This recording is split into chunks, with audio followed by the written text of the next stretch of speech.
Akala ko'y habang buhay tayo, akala ko'y hanggang dulo.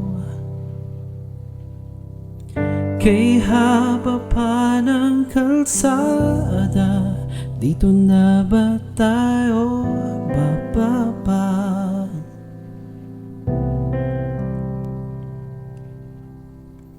Kung ganito na nga bang usapan, kung dito na ang hangganan,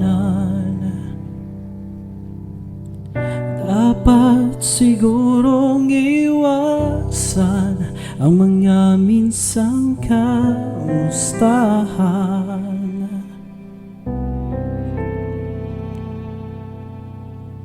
Mga nakasanayan dapat nang kalimutan upang di tayo magkasakitan.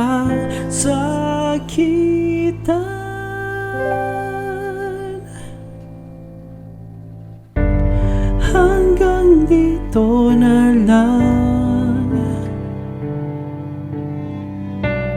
hanggang dito na lang.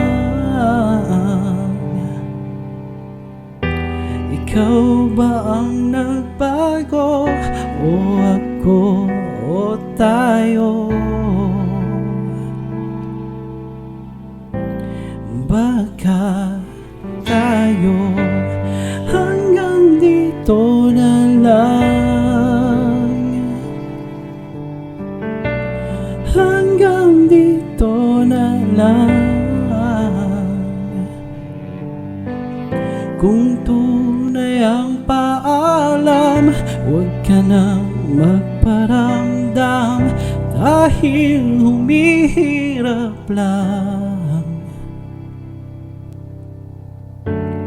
Hanggang dito na lang.